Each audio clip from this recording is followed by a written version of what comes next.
You're listening to the Electronic Media Collective Podcast Network. Yeah, it's a mouthful. For more great shows like the one you're about to enjoy, visit electronicmediacollective.com. And now, our feature presentation.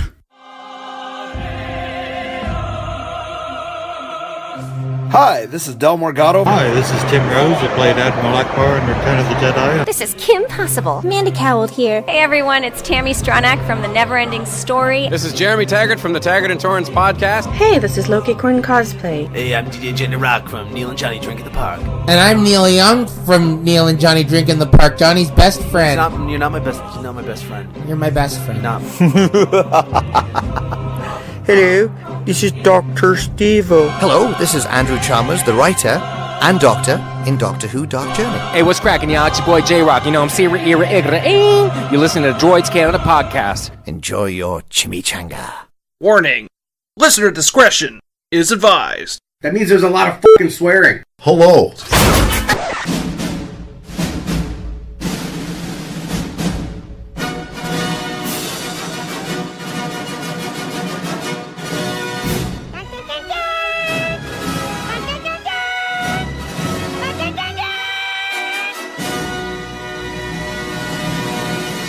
What are you doing? Nothing. You going to get to the chopper? No. What do you want on your pizza? I have lots of bullets. 9mm bullets on my pizza. Broccoli, who the hell eats that anyway? Pineapple, I kill you. God. He's joking. Oh, God. So, we're going to talk about Maggie. Maggie. What are you doing? Why are you been? 2 weeks. Jesus Christ. How many other lines do you want to throw out? I don't even know at this point. I admit that's dog. I'll hold off. What are you going to You gonna spit some gold here? What's going on? No, I'm going to wait. I'm waiting for it. So, we're going to review the movie Maggie with Arnold Schwarzenegger. And Abigail Breslin. Yes, I was actually going to pull that back up. Which is funny. Way on top of it for you. I'm trying to be. Which is funny because I saw this trailer a long time ago. March, and I was like, what the actual fuck? I'm like, AJ, you need to watch this. It's going to be fucking gay. Just watch the trailer. I did say it was going to be gay, yes. And then he watched the trailer, I was like, what the fuck? Yeah, what the fuck? Schwarzenegger in a zombie film? This is unheard of. And it's not your typical zombie film. No, and you figure Arnold in zombie flick. Yeah, you're thinking Commando shit. Yeah, you're expecting Commando, Expendables. Shit's gonna die. Agreed. And the film, just to sum it up, is basically a deadly virus like any other zombie film.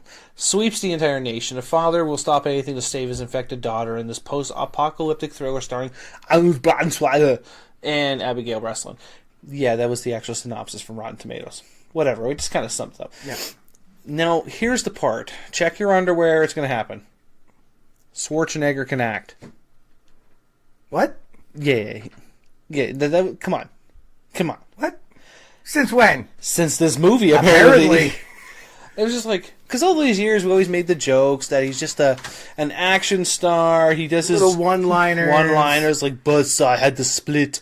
Sub-Zero, now Blame Zero. You know, if we did another Schwarzenegger top 10, where do you think this would rank? It'd probably be top 5. Top 5. And the best part is, it's a PG-13 film. Well, yeah, there's nothing. There's no. It's very rare to find a PG-13 film that is a zombie film, and that's not cheesy. Well, there's 2 zombie deaths in the entire movie. Mm-hmm. That's it. That's what made the film good, is that they wanted to get past the point. Like, yeah, it happened. Yeah, this is well into set apocalypse. 4 zombie deaths. 4? The family. Oh, yeah, dude in the gas station. And the family. The two family. Yeah, it was 2 family. Yeah, it was the 2 enforced. Okay. So 3. I'm sorry, I missed 1. And the world is overrun with this virus, and pretty much you get bit, contact scratch. Some type of contact typical... scratch. But it's not like an overnight thing. Like another zombie film, sometimes it's like World War Z minutes. is like 10 seconds. Yeah. Which was cool. Walking Dead, you go through like the 5-10 stages of the fever, and then it takes a couple days. It takes a couple days, maybe a week, depending on how bad you're hit. Yeah, Resident Evil within the day. This is like weeks. Yeah, for most. And his daughter, this film basically opens up. Correct me if I'm wrong. 'Cause it's been a while since I watched it. Because I watched it immediately, unlike some people around here. Yeah, it sat on my hard drive for a while. He's pretty much looking for his daughter. Yeah, and she ends up running away from home, and right in the very beginning, she's leaving a message saying that she's coming back to town. He ends up finding her at the clinic or the hospital where they're dealing with all these infected people. Right. And it really kind of fucks you up in one way, where if the world did get hit with a zombie infection like this, I'm pretty confident it'd be like this. Like, in terms of there'd be quarantine areas, there would be... No, I would call bullshit on that. I don't think it's always going to be complete chaos. Like, but there's going to be military involvement. Well, yeah, and martial law. You didn't know there wasn't any, though. Like, you didn't really see it. Like, there technically was with the cops. Yeah, but it got to the point where if they're infected and they're really doing poorly, then the cops come in, they tag them away and take them off quarantine. Well, okay, that's the cops. At that point, I'm thinking there'd be a lot more military involvement. At that point, why would they let it get to that point? Right. Because you have too much chance for it to spread. Now, there are a lot of people watch this film, and there's been some good reviews. And I think that this film really focused on, well, one, Schwarzenegger acting, which we're still recovering from, but the fact that when the emotional aspect and damage that happens to a person when a loved one is in that situation, they're going to turn into a zombie. He understands what needs to happen, but he kind of puts himself in a state of denial that it's going to happen. He's kind of hoping deep down inside that somehow she won't turn, even though her turning was fucked up. Yeah. That was fucked. Like the whole staircase scene with her feet and shit. Yeah. That was fucked up. Or her eyes. Yeah. It wasn't a huge budget film, but in any regards. No, I think it was like $2 million or something. It was really, really low budget. But the storyline focused around his daughter and the process of her changing obviously brings her home to her now stepmother. Yes.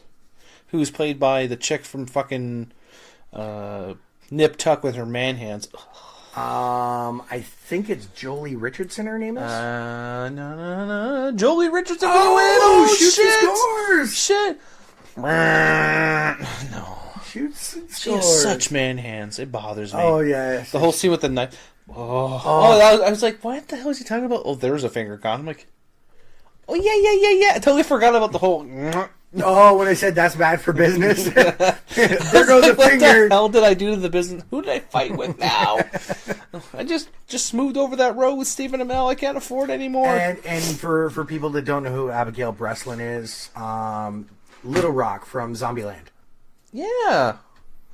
That's who she is. Yeah, I was actually sitting there going, why do you look so fucking That'd be familiar? why. It's pretty much one of her biggest roles.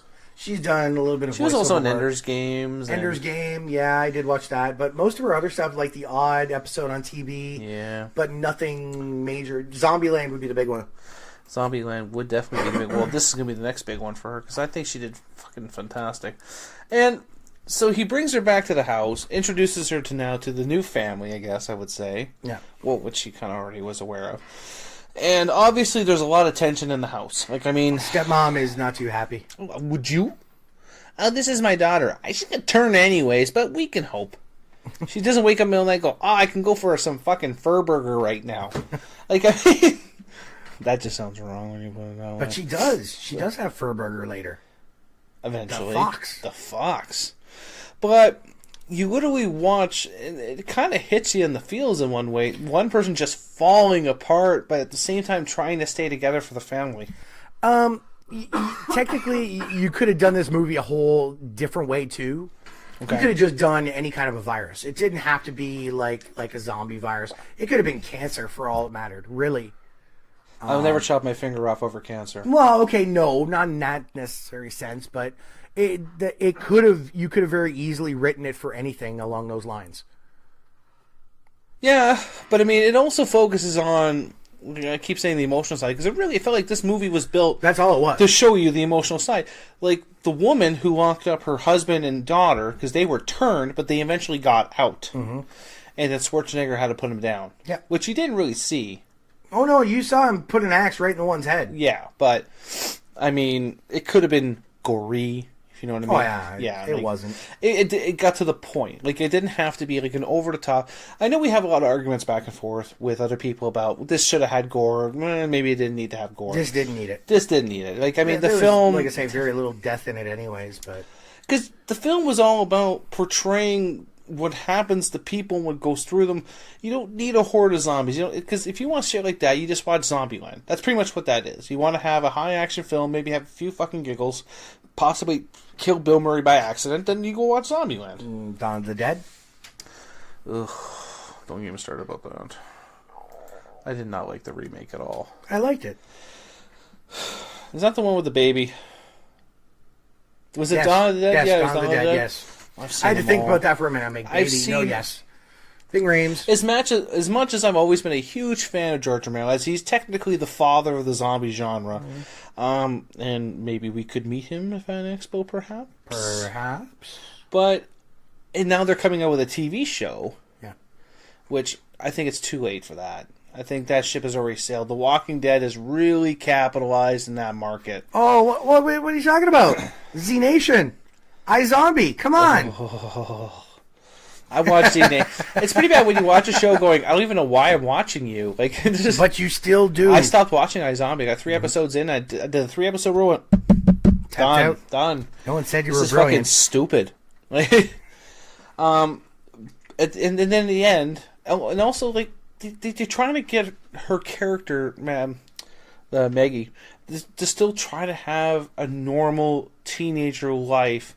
Go out with some friends, and then she sees the person. She ends up making out with another infected person. Who is also infected from, I think, the same person, I think it was. He was bit, and it was at a party. I don't know. He was worse off than she was, though. Which he eventually is beginning to turn later in the movie, and she had to go over and try and help, and then the cops came and dragged him away.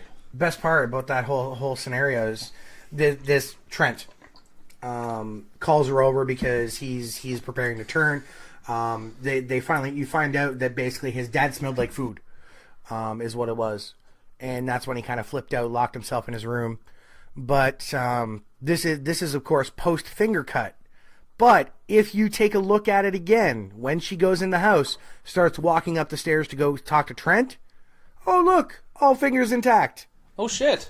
Oh shit. Okay, let's explain finger cut, because we've already talked about 2 or 3 times now, and they're like, what the fuck?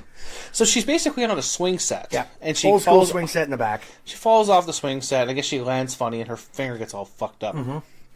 So it's kind of like the bone snapped and it's bleeding through. Yeah, she had a pretty nice gash on her finger. So she's kind of like losing her shit about it. She's not in pain. No, she doesn't. She's not screaming or anything, but she goes in the house and it's like literally dripping on the floor. Like it was leaking bad. Now her stepmother at the time was preparing dinner. Yeah, she pulled some tomatoes out of the fridge.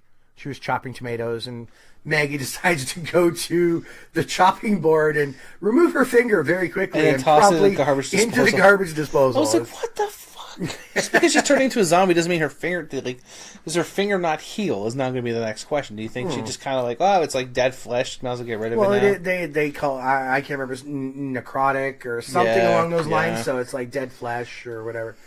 At that point, she's figuring it's not going to heal, so she's probably right. But basically, in the end of the film, the whole family leaves the farm just to be safe, and it's just Arnold and Maggie. And the doctor shows up and gives him, what was it, a needle? Yeah, basically it was a needle with some kind of serum in it that they give him while they're in quarantine. Yeah, but apparently it's like super painful. So it's not going to be an easy death. He's like, well, you can kind of give her this. You can use a shotgun, make it quick.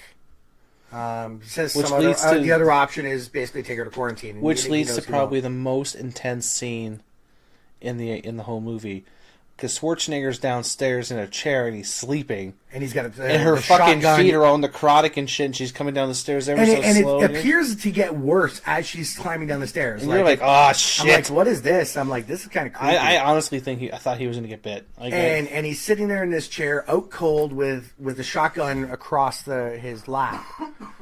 And she comes over, and she's, wheezing, and she's just kind of leans in, and she's like sniffing a little bit, and it's like, oh, daddy's food. And she basically just gives him a little peck on the forehead. Yeah, that was kind of. I'm like, either that, or I was almost half expecting Arnold to wake up right at the moment when her lips touched, and just boom, and then it was going to be like fade black. Not so much. Because then she goes outside. She goes outside into that garden, which was her mother's at one point. I think it was. No, she doesn't go. No, because I can't remember the ending. She climbs up on the roof. Oh, yeah, and she jumps off. She jumps off the roof. But would she die?